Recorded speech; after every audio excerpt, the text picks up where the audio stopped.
Dear learners, welcome to the channel again. आजकल हम UGC NET MCQs की series को कंटिन्यू कर रहे हैं। आज का पहला क्वेश्चन रहेगा,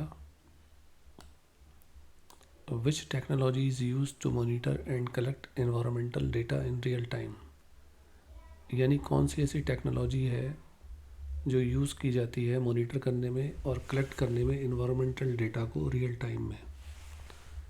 तो ब्लॉकचेन तो अलग कामों के लिए यूज़ होता है, वर्चुअल रियलिटी ये भी अलग टेक्नोलॉजी है, आर्टिफिशियल इंटेलिजेंस ये आजकल यूज़ हो ही रहा है।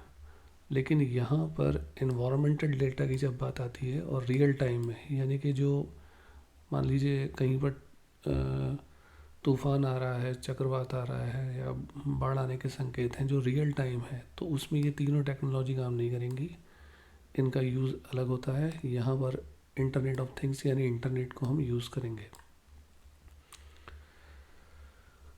ब्लॉकचेन और वर्चुअल वीआर और एआई को हम अलग अलग वीडियोस में डिस्कस करेंगे।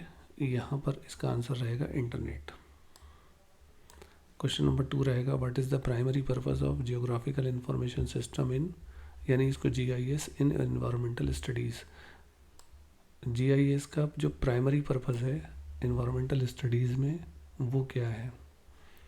यानी जीआईएस जो सिस्टम है उसको इन्वायरमेंटल स्टडीज़ में हम या ट्रैकिंग के लिए यूज़ करते हैं, या वर्चुअल इन्वायरमेंट के लिए यूज़ करते हैं, कंडक्ट ऑनलाइन सर्वे के लिए करते हैं, या analyse geographical data and pattern के लिए।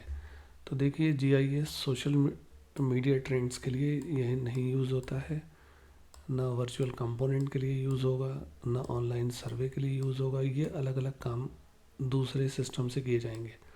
यहाँ जीआईएस का मतलब है ज्योग्राफिकल डेटा को एनालाइज करना और पैटर्न को एनालाइज करना। तीसरा question, which software tool is commonly use for modelling and simulating environmental scenarios. ये याद रखने लायक बात है कि जो भी एनवायरमेंटल सिनेरियोज हैं उनको मॉडल और सिमुलेट करने में ये मतलब करके जो है MATLAB मैटलैब, ये इसको हम यहाँ यूज़ करेंगे। ऑटोकैड तो आप जानते हैं डिज़ाइन वगैरह के लिए आता है, फ़ोटोशॉप एडिटिंग वगैरह सीमा प्रो या सर्वे का डेटा जो होता है उसके लिए यूज़ करते हैं, लेकिन यहाँ पर इन्वायरमेंटल के लिए हम मतलब को यूज़ करेंगे। Question number 4, how can remote sensing technology aid environmental studies. जो रिमोट सेंसिंग टेक्नोलॉजी हैं वो इन्वायरमेंटल स्टडीज़ में किस तरह हेल्प करती हैं। देखिए, रिमोट सेंसिंग टेक्नोलॉजी यानी कि दूर से हम सेंस कर लेते हैं इन्वायरमेंटल चीज़ों के बारे में। तो ऐसी कौन सी टेक्नोलॉजी है जो मतलब रिमोट सेंसिंग टेक्नोलॉजी किस तरह हेल्प करती हैं हमारी इन्वायरमेंटल स्टडीज़ में। तो ये मॉनिटर करने में और एनालाइज करने में अर्थ के जो सरफेस है उसको दूर से बैठकर हम मॉनिटर कर सकते हैं और एनालाइज कर सकते हैं। क्या ये होगा, या फिर सिग्नल भेजने के लिए, या फिर आर्टिफिशियल इकोसिस्टम क्रिएट करने के लिए, प्रेडिक्ट करने में वेदर को। तो ना तो प्रेडिक्ट करने में, ना आर्टिफिशियल इकोसिस्टम को क्रिएट करने में, बल्कि हम यहाँ इसका सही उत्तर जो बेस्ट आंसर रहेगा वो रहेगा मॉनिटर करने में और एनालाइज करने में। नेक्स्ट क्वेश्चन है इसका, which technology helps in managing and optimising energy consumption in building and cities. Building और सिटीज़ में एनर्जी का जो कंजम्पशन है उसको मैनेज करने में और ऑप्टिमाइज़ करने में कौन सी टेक्नोलॉजी हेल्प करती है।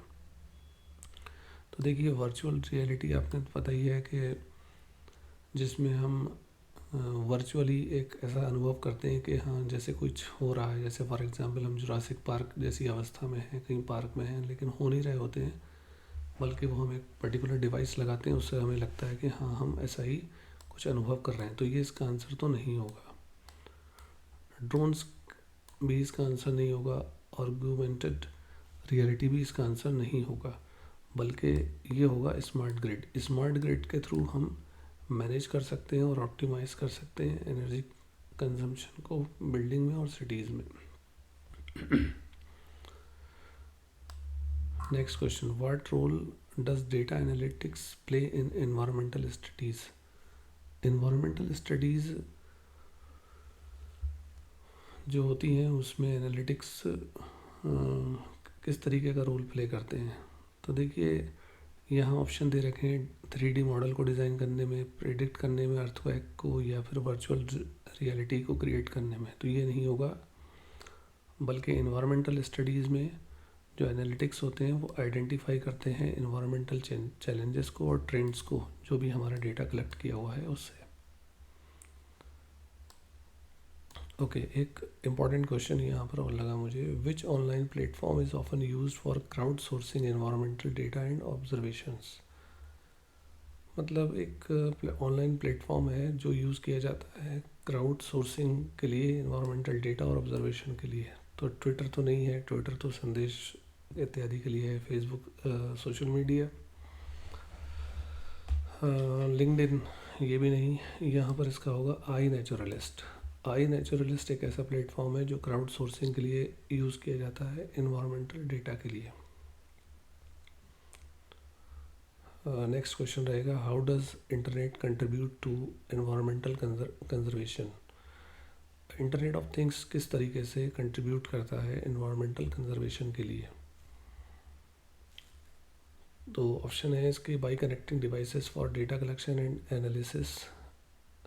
इंटरनेट के थ्रू हम डिवाइसेस को कनेक्ट करते हैं और डेटा को कलेक्ट करते हैं और फिर एनालाइज करते हैं, ये ऑप्शन।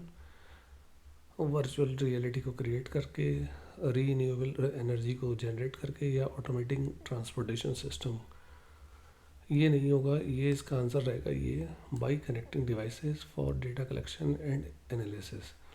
इंटरनेट बहुत बड़े एरियाज़ में डेटा को कलेक्ट करता है और फिर उसे एनालाइज करता है। नेक्स्ट क्वेश्चन है, विच technology is employed for monitoring air quality in urban areas?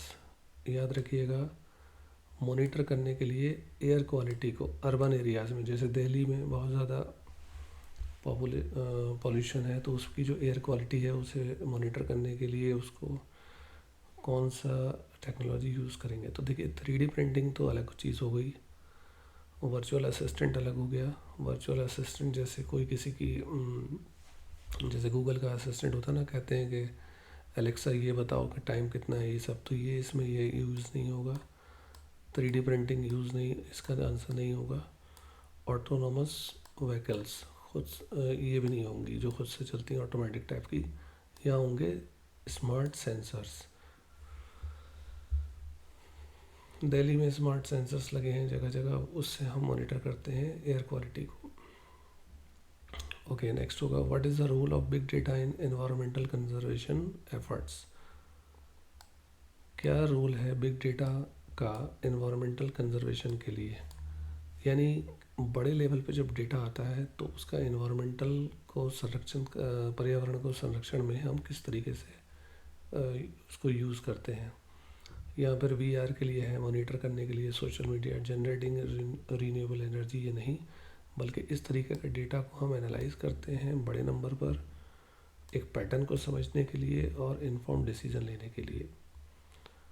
इसी तरीके के हम UGC नेट MCQ बनाएंगे अभी, और इसको इम्प्रूव करते जाएंगे। आप लोग सब्सक्राइब कीजिए और शेयर कीजिए कंटेंट को। Thank you so much.